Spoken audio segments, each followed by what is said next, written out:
Votre 6e mois de grossesse s'achève, vous allez maintenant entrer dans la dernière ligne droite, le 3e trimestre.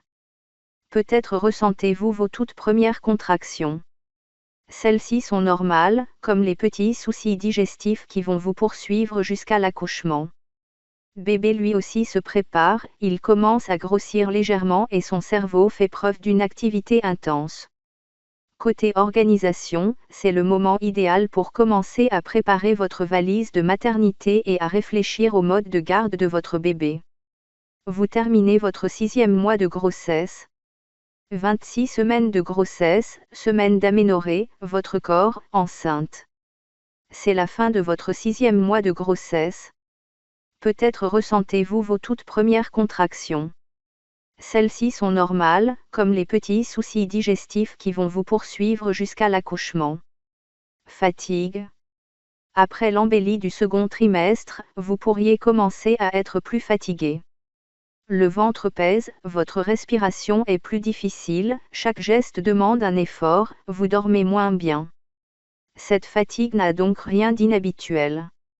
Si vous sentez que cette fatigue vous empêche d'accomplir vos tâches quotidiennes, mieux vaut consulter le médecin, s'il suspecte une carence, vous prescrire un examen sanguin. Contractions. En cette fin de 6e mois de grossesse, les contractions ne sont pas rares chez les futures mamans, certaines mamans les ressentent même avant. Rassurez-vous, si elles sont espacées, peu régulières et non douloureuses, elles sont tout à fait normales et ne présumant pas d'un accouchement imminent. Elles sont simplement le signe que votre corps se prépare tout doucement. Pensez à vous reposer le plus possible. Allongez-vous sur le dos, les jambes pliées et les mains sur le ventre. Respirez régulièrement et pensez à vous décontracter. Vos contractions vous paraissent au contraire rapprochées, elles sont de plus en plus longues ou douloureuses.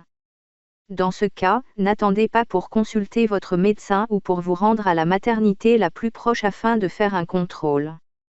Problème digestif. En raison du volume de votre utérus, vous pouvez ressentir, à ce stade de la grossesse, quelques soucis d'ordre digestif. Au programme des réjouissances, brûlure d'estomac, remontée acide, digestion lente, constipation. Pensez à manger varié et équilibré et à fractionner vos repas. N'oubliez pas également de consommer beaucoup d'aliments riches en fer, fruits secs, lentilles, œufs, céréales, chocolat, afin de prévenir la fatigue et les carences. 10 symptômes de grossesse les plus fréquents. Nausées, fatigue, tension dans la poitrine, odorat plus fin, les signes d'une grossesse sont multiples. Mais ils ne sont pas forcément communs à toutes les femmes enceintes. Passage en revue des symptômes les plus fréquents en début de grossesse. 26 semaines de grossesse, le développement du fœtus. Votre bébé dispose maintenant d'un très grand nombre de neurones et son cerveau poursuit sa maturation. Les sillons cérébraux sont bien dessinés, en clair, votre enfant peut commencer à mémoriser les différentes informations qu'il reçoit. Tous ses sens sont en action, le toucher, l'ouïe, le goût et la vue sont en plein développement. Taille et poids. Jusqu'ici, votre bébé était encore assez fin, maigre et avait la peau fripée. En cette 26e semaine de grossesse, son petit corps va commencer à s'épaissir petit à petit grâce à l'entrée en action des cellules graisseuses. Il mesure maintenant 33 cm et pèse 900 grammes. Sa peau, elle, est toujours recouverte de vernix caseosa, une sorte de graisse qui le protège de l'immersion prolongée dans le liquide amniotique. Ce liquide constitué d'eau, de sels minéraux et de ses propres cellules est avalé en permanence par votre bébé. Bébé bouge moins. Vous pouvez avoir l'impression que bébé bouge moins en raison d'une grande quantité de liquide amniotique ou parce qu'il a adopté une nouvelle position. À mesure que la grossesse avance, il aura également moins de place pour faire des galipettes. En revanche, il est important que vous le sentiez tous les jours bouger à plusieurs reprises. Si vous avez un doute ou une inquiétude, rendez-vous à la maternité pour un monitoring de contrôle. La croissance des jumeaux. La croissance des jumeaux est toujours très surveillée. En tant que future maman de jumeaux, vous subissez chaque mois une échographie dont l'objectif est notamment de vérifier qu'un des bébés ne grandit pas au détriment de l'autre. 26 semaines de grossesse, conseils et démarches. Votre 6e mois et 2e trimestre de grossesse se terminent.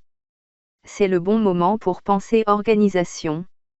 Prenez vos dispositions pour le jour J et n'oubliez pas de réfléchir également au mode de garde de votre bébé. Échographie. De plus en plus de futurs parents se rendent dans des centres privés afin de réaliser une échographie en 3D.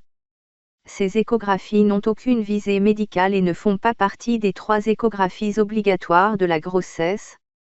Elles ne sont pas réalisées par des médecins et n'ont aucune visée médicale. Il s'agit simplement de permettre aux parents de découvrir leur bébé en 3 dimensions et de repartir avec un film souvenir. Prudence néanmoins, même si elle est de courte durée, l'exposition de bébé aux ultrasons n'est pas anodine. Accouchement prématuré. Si bébé naissait maintenant, il aurait passé le cap de la très grande prématurité pour celle de la grande prématurité. À ce stade, ses poumons seraient encore très fragiles, mais l'équipe médicale mettrait tout en œuvre pour l'aider à finaliser sa croissance en couveuse. Choix du mode de garde. Si vous travaillez, ne tardez plus pour trouver le mode de garde de votre bébé. Si vous ne savez pas par où commencer, renseignez-vous auprès de votre service de PMI, protection maternelle et infantile, ils pourront vous donner de précieux conseils, vous aider à faire votre choix et vous donner des contacts utiles, notamment la liste des assistantes maternelles de votre quartier. Pensez également à votre demande de place en crèche, si tel est votre choix. Mais sachez que, les places étant rares, il vaut mieux prévoir une option de secours, au cas où vous seriez sur liste d'attente. Comment trouver une nounou?